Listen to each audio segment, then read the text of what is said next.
Hello and welcome to Edukemy's YouTube channel.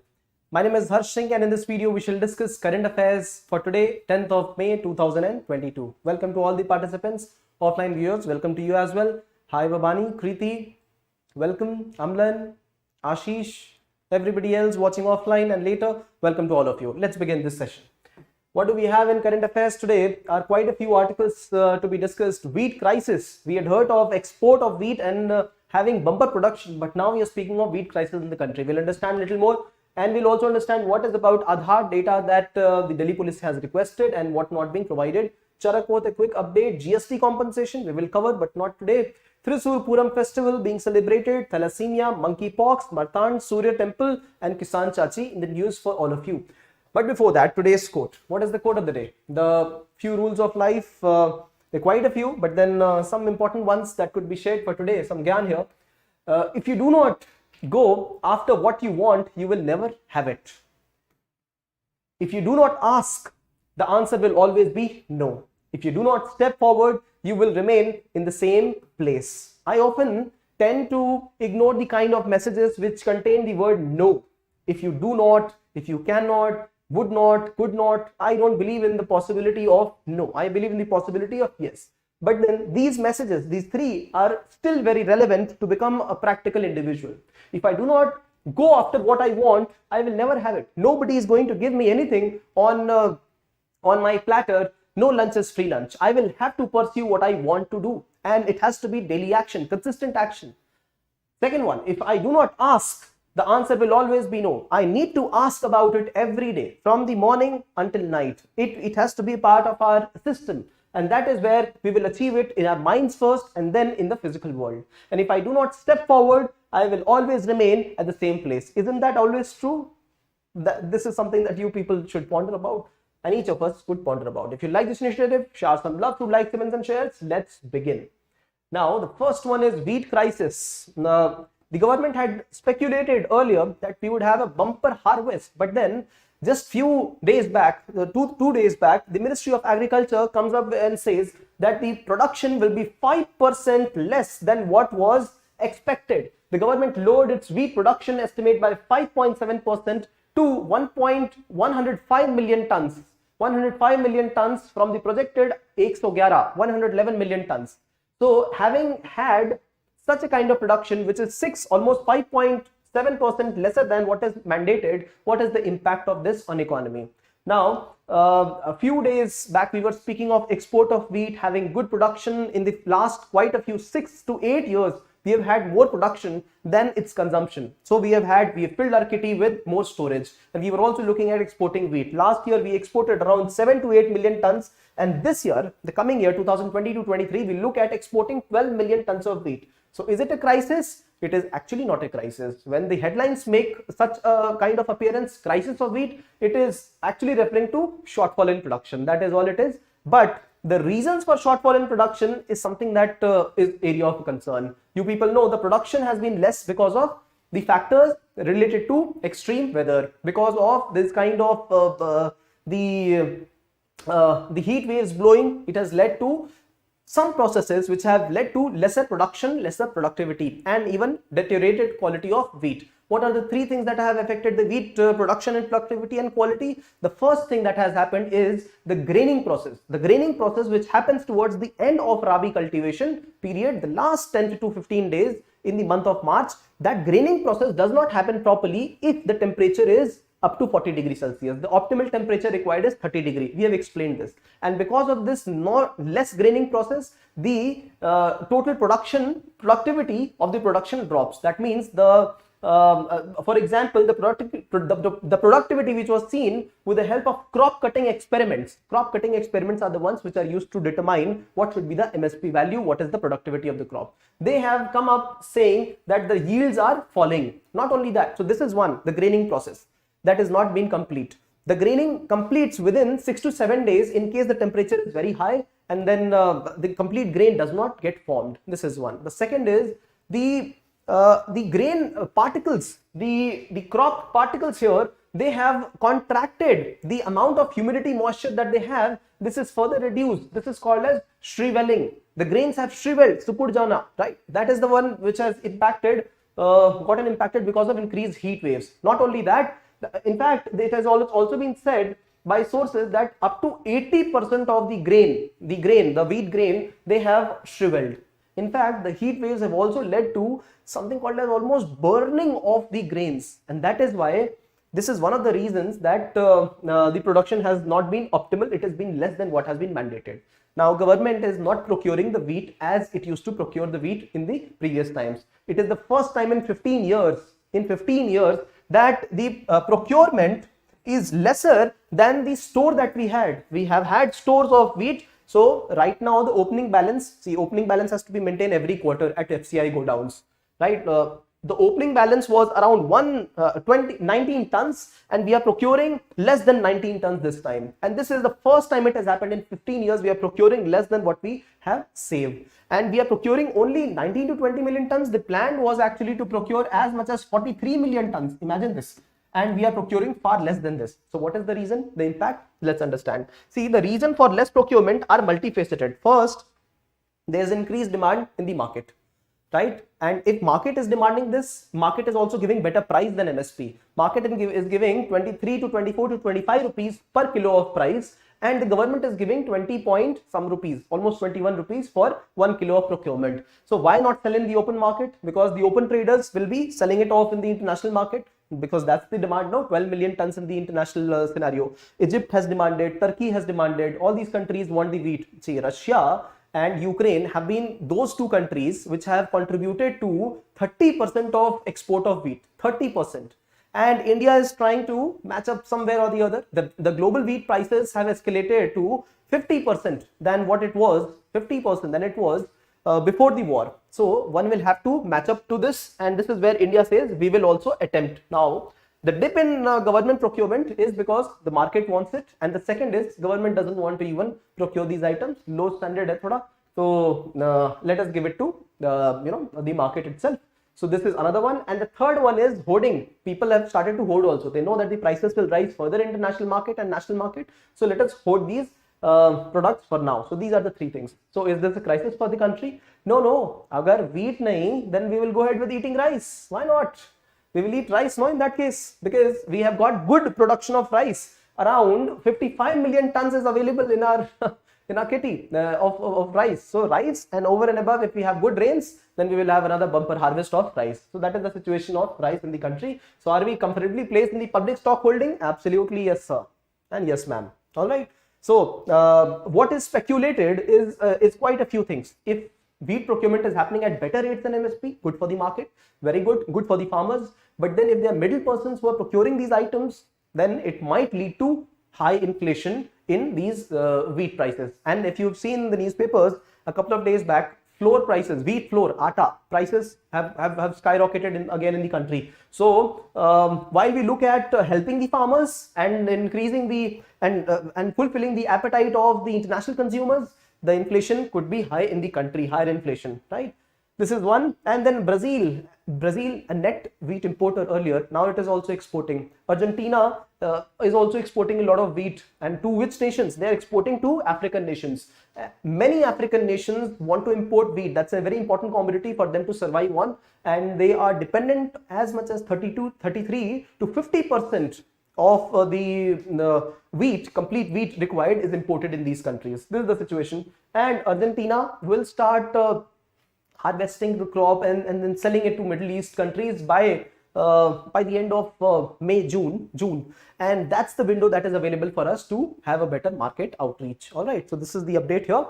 So a big wheat crisis? No. But then falling short in production? Yes. How to handle it? Through lesser of government procurement right now, but then could lead to inflation. So this is the update about wheat prices. The second one is on Aadhaar data. See, let me explain to you quickly the case that happened in Delhi, and after that you would understand what is the need, what is the important need. Is the government justified in asking this data or not? Are there ethical reasons for asking this Aadhaar data to be matched or not?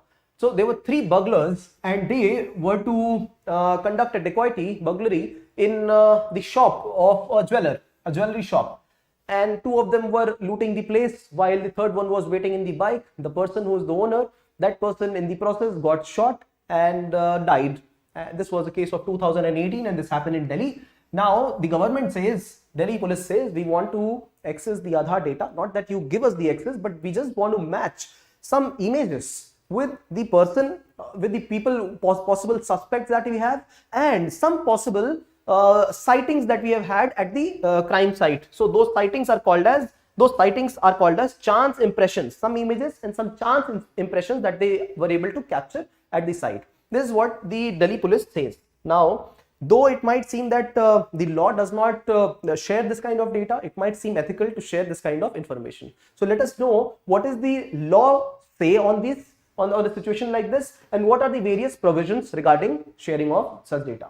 So Aadhaar Act simply says that UIDAI, Unique Identification Authority of India, it shall ensure confidentiality of identity information and authentication records of individual. The complete authentication and identification records must be maintained with confidentiality, and the data can only be shared after the permission of the person whose data is there. So this is one. No UID employee while in service or after the service is eligible or can share this kind of information. This is the second part. So it cannot be shared, and second, no UID person can share. So that means it is prohibited by law. That is what we understand. But can we still access data in case of national emergency, in case of national security issues? Absolutely we can. So this is a question for pre-exam. You should note this. So in case of national security issues, only when mandated by secretary level officer, that means an IS officer, very senior IS officer, maybe 25 to 27, 28 years of experience, work experience, those are the people which can authorize sharing of such data. But then there are important issues in that as well. Let us understand how the law has been framed. See, the important things about way the law has been framed. For example, taking iris scans, fingerprint based technology, standards, procedures suitable for forensic purposes. Now, forensics requires certain ways in which data has been captured. And if you capture Aadhaar data in a way like this, where the real picture looks like this, and this is how Aadhaar picture data is available, matching is impossible.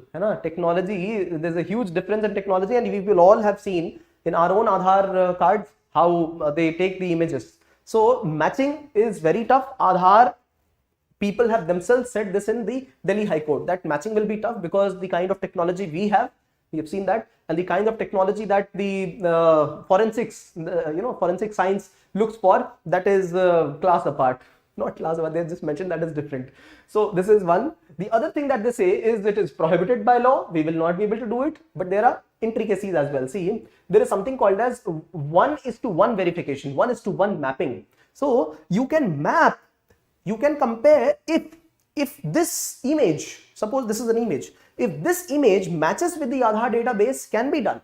But 1:n, that means matching this image that is present with me with all the database, it is not possible. 1:1 matching is possible. How many times will I have to match with billions of people in the country? It will be very tough, not tough, but it will be next to impossible. So this is one. 1:n verification is not possible at all.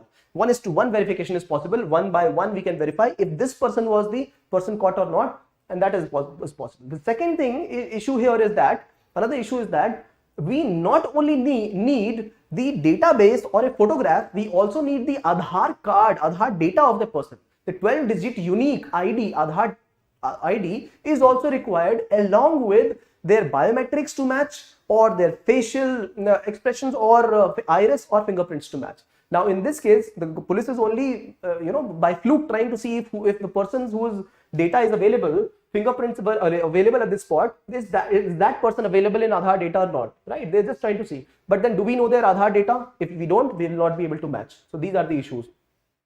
These are called as chance impressions. Chance impressions means those impressions which are not usually seen in normal circumstances by naked eye. However, they do exist. Chance impressions have been found, and through forensics, for example, through putting some kind of liquid or powder, or having a different kind of technology, these chance impressions are taken by the forensics. All right.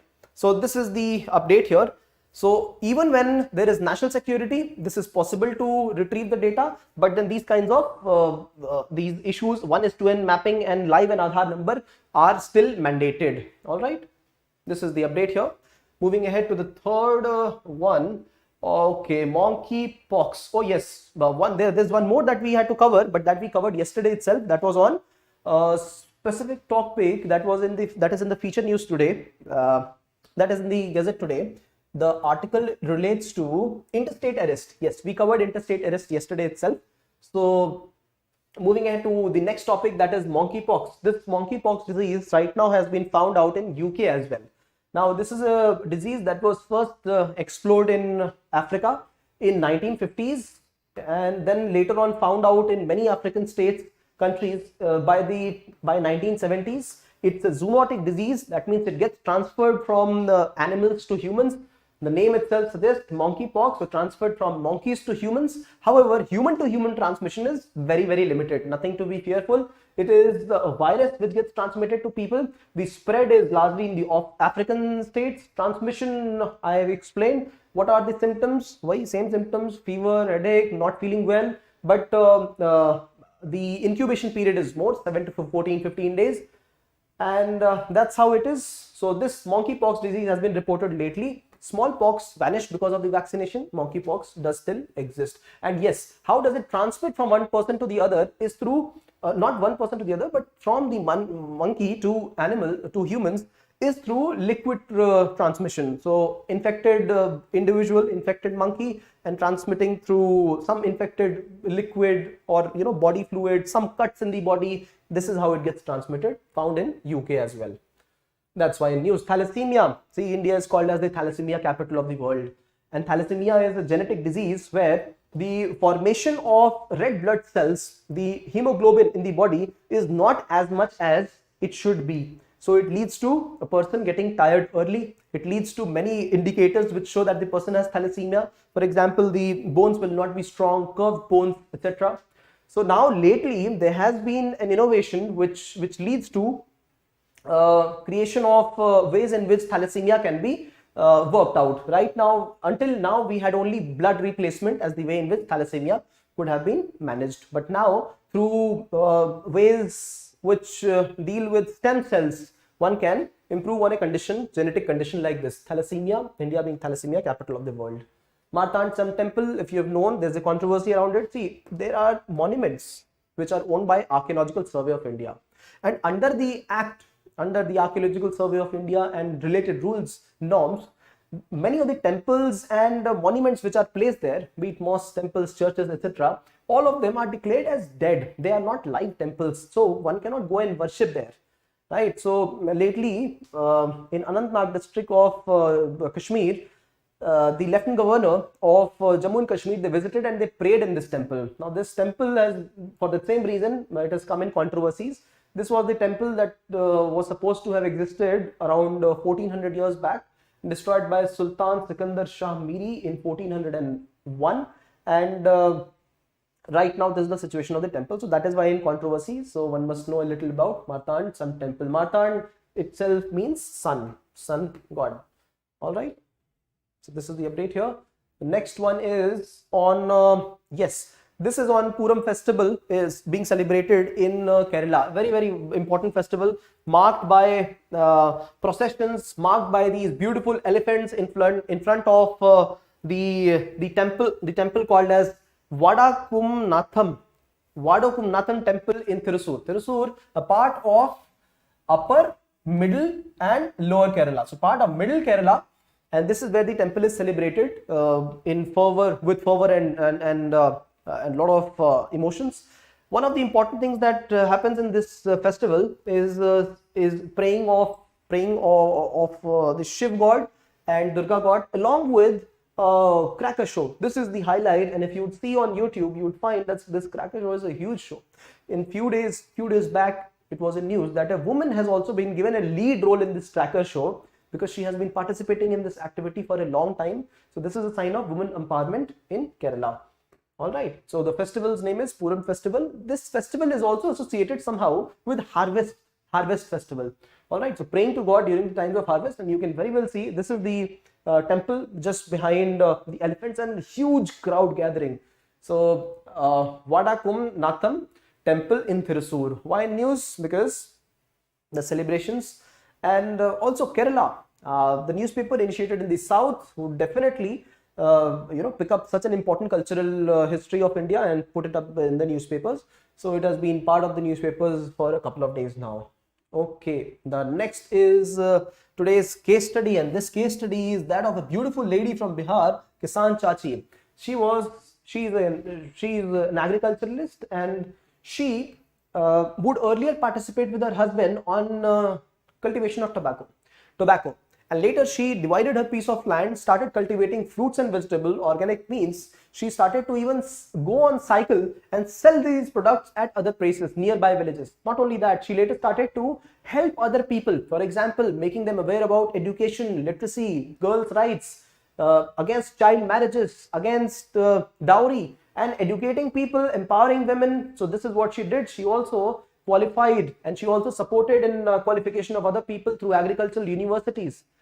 Who are we talking of? We are talking of Kisan Chachi. She has been awarded at multiple places by the government of Bihar, by the government of India, also been called at KBC. So you can well imagine there is no limit for the person who knows where they are leading, and the world steps aside for them. This is the case study of the day on Kisan Chachi, an individual making a change, a ray of hope, presenting a ray of hope for all the other people. Now, this is where we come to the conclusion of current affairs discussion. If there are questions, please put it down. It's great to see participation in terms of writing answers. You people are disciplined, and today's quote of the day, it definitely is relevant to you people, because most of the people who have been regular in this current affairs and feature news discussion, I see you as regulars, and and the opposite of this quote is also true. If we go after what we want, we will always have what we need. If I ask for something, the answer will always be yes. And if I step forward, I will always go ahead in life. So this is valid for all of you people who are regular. When I used to study, I never would be a person who would be regular at things. But now when I am working, I see the value of discipline. I see the value of monotonity. And that's where I see a huge value in each of you who are participating. So commendations to all of you. It brings me goosebumps inside me when I imagine what is the possibility for any of you who are disciplined in life. So great. Good evening, Tyasha. Good evening to everybody else. And we will meet in the feature news for today, which is on a very interesting topic. That is carbon pricing, which has been introduced in one of the states in America. We'll understand the comparisons and more about carbon pricing in the feature news. Thank you for participating. If you like this initiative, share some love through likes, comments, and shares. The interesting editorials for today as well, do watch them. And that's how we conclude the current affairs. Thank you.